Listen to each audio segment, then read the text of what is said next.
We're in conversation with Martin Jahn, member of the board for Škoda Auto for sales and marketing. We are here on the eve or the launch of the facelifted Skoda Slavia and a surprise, which is the Skoda Superb coming to India. Lots to talk about, Mr. Jahn, but just starting off, looking at India overall from Skoda's perspective. An important market, but still a small market. But yet, at one point, we were number 2 in, the overall position. I think we've slipped to number 3. So just wanted to understand, the India context and where India is now positioned in Skoda's universe, especially given the fact that, it is a very important market, but, the growth hasn't been there as much as, let's say, some of the other brands. So India is still the most important market for Škoda outside of Europe. India is also a country where we invested the most into the production and to the development of local models developed in India for India. You are now number 4 in our ranking. We have been growing extremely successfully in Europe. We became number 2 in Europe. So it's this move to number 4 is not because we are stagnating in India. We are growing by 8% in this year, so we are very happy about that. But in Europe, we just grew even faster. I'm sure India will be always in the top 5 of Škoda. It doesn't matter whether it's number 3 or 4. It's a country where we want to grow successfully, also profitably, and again, number 1 priority outside of Europe. Right. You've done some investments. I think the Kylaq really gave you a big jump. Skoda 2.5, which we call it. Going beyond this for, let's say, products to be developed here locally, there are still a lot of gaps in the portfolio, powertrain gaps as well. Where can we see the next phase of, let's say, a product onslaught from Skoda? So given the current development, because of the Iran conflict, we see there are switches or moves to other types of powertrain. So we see a biggest necessity for CNG, which I think we need to bring to Indian market. And in the medium and long term, it's BEV. We've been talking about bringing BEV to India. I think we are coming closer to the decision. We will use one of the global platforms for this, and we just have to make sure that we put the right hut on it, as we say. So we create the right car with the right size, with the right features, with the right price for Indian market. But I'm sure that the decision will also come soon. So in a nutshell, what we should bring new in terms of production in India will be a CNG for one of the existing models, and then a new BEV car produced in India for India. Right. Interestingly, with the Superb, it's launched with the diesel, but maybe that's, do we read too much into that, or was that just a good engine for the car? Because diesel was a strength once, but the whole group has kind of made a conscious decision to stay out of, though diesel is still very relevant in India. So just your thoughts on diesel. Obviously, maybe not at the lower end, but could we see, let's say, even diesel SUVs coming in like the Kodiaq, where if there's a good response to the Superb diesel, you might consider that? Yes, you are absolutely right. We have been quite successful with bringing smaller batches of some of the cars from Europe, like Kodiaq RS, Octavia RS. We are now evaluating bringing Superb diesel also in smaller volumes, but just to bring some spice to the Škoda portfolio in the Indian market. And I think that next year will be the right time to do that. But so far, no plans for production of diesel engine in India. But as car from Europe, yes. Right. And, looking at the portfolio, while you said you've addressed the powertrain issues, so clearly CNG and BEV, no diesel and no hybrid. I mean, obviously hybrid hasn't grown over here, but globally there is a case for hybrid, especially range extenders in certain countries. Do you think that's one area that, could grow? I mean, would you be looking at that in the future, or is it just mainly focused on BEVs for now in India? I would not rule it out. We never rule anything out, but CNG is very clear that the need is there at the moment, immediately. And BEV, we also have to bring. We have been extremely successful with our BEVs in Europe. Elrock was one of the most sold cars in Europe, sometimes even number one on the rankings. We have just launched 2 new electric cars. And talking about bringing smaller batches of cars from Europe, I think we can look at Peak, which is now the highlight of our portfolio. It's extremely beautiful car, providing lots of space, lots of premium luxury features. So I think that's a car that we should also consider bringing to India. But most importantly, as I said, we need a car, a BEV for local production. So that's our main focus at the moment. Right. So that's not yet been signed off for local production. So that's what I was coming to. You've got these high-end cars right now which you're launching. So in the mass segment, mass volume, locally produced cars, there seems to be a lot of gaps there. And is there any clarity or commitment that you will be bringing in more locally produced products? Let's say going to a India 3.0, which is still not happened yet. Yeah. So just your thoughts on that. And to be honest, that requires a lot of investment. From what I understand, you might need to find that investment from other sources. So just, if you could clarify, what the plan is, really getting into more into the mass segment in a more meaningful way. Yeah.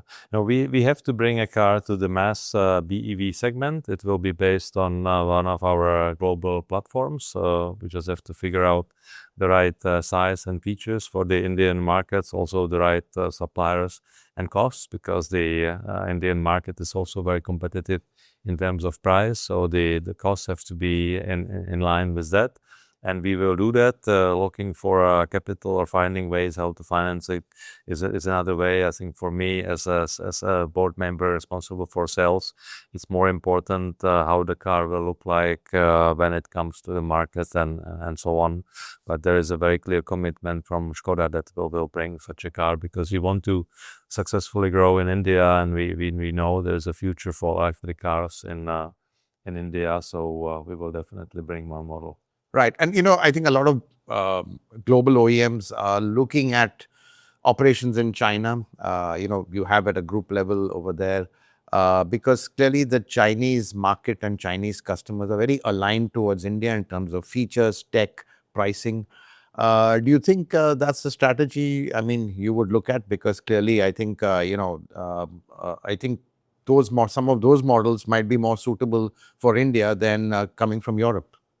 Yeah, I think we are looking at having global platforms, and some platforms are on higher technological and cost level, and some are on the more affordable end. And some of the platforms are also being developed in India, but by our engineers. So I wouldn't say it's a Chinese platform. It's just a global platform, partially developed in India, but partially developed also in Europe.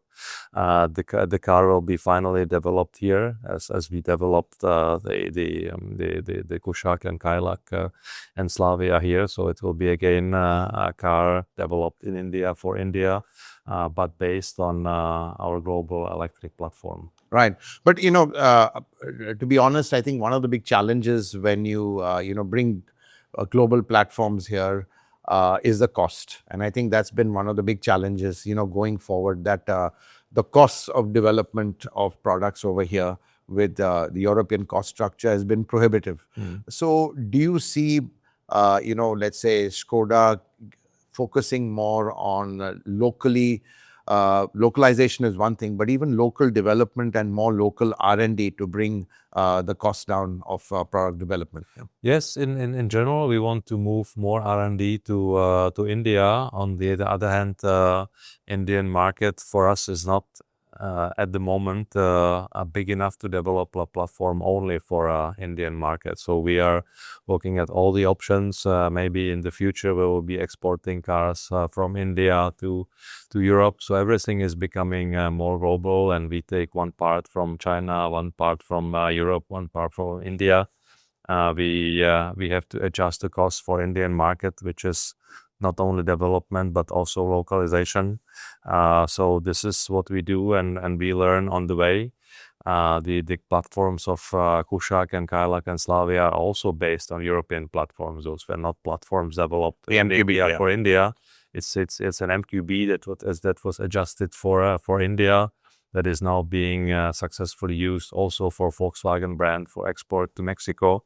So everything is becoming more global, and India just plays an important part for Škoda. For us, because as opposed to Volkswagen, which has a bigger base in Americas, in China, we don't. And for us, India is the main market outside of Europe. So for us to look at how we localize platforms here, how we potentially export from India to Europe, is much more important than for any other brand in Volkswagen Group. So just, that's, you've led me into the very critical question, which Mr. Zelmer, in fact, kind of alluded to, that you are considering the Kylaq for export to Europe.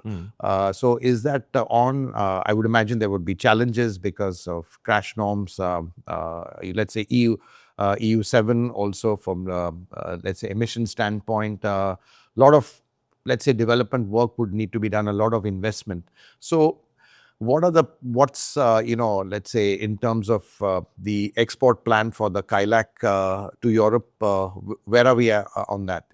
So we were considering it very intensively, but everything is fluid at the moment, and the Iran conflict led to a price increase of fuel in Europe, and very much sped up the transformation to electric powertrain. So as opposed to 6 months ago, where we thought that the combustion engine stays much longer, and it would make sense to bring a car like Kylaq to Europe, the situation changed. So it does not look very positive at the moment, I have to say. Doesn't look very positive, yeah. But and just to understand, what were the challenges? Was it a lot of re-engineering for EU? Yeah, of course. Euro NCAP? Yeah, there has to be re-engineering for Euro NCAP for engine for EU 7. So that's one part. But the second part is also the CO2 that the car creates in Europe, which goes into the equation of CO2 compliance in Europe, and also demand for such a car. And if we look at all of these things, costs of the adjustment of the car, demand, CO2 compliance, it just does not look very well at the moment. And again, the Iran war playing big part of that, because now the switch to electric mobility is faster than we thought 6 months ago. Right. And so again, talking about the India EU FTA, obviously that presents a lot of opportunities. Clearly, superb diesel, one of them. It would, I think you're waiting for the FTA to kick in to see what pricing it can be offered with. Do you see this as a big opportunity, or just, let's say, limited to some of these halo models which can really build the brand, but still make a strong business case? We definitely welcome the FTA. It opens the doors both ways. Quite frankly, I don't think it will be a huge game changer in the short term. In the short term, we are looking at things like the superb diesel, as you mentioned. In the medium term, we will see what it will bring. We are still waiting for the final details, for the final confirmation. So it might help both ways, but I don't think it will significantly change the way of doing business here. We need to develop and produce locally for India. The electric car that we will bring for the mass market will be also finally developed here and produced here. And last question, Mr. Jahn, I want to ask you, future in India.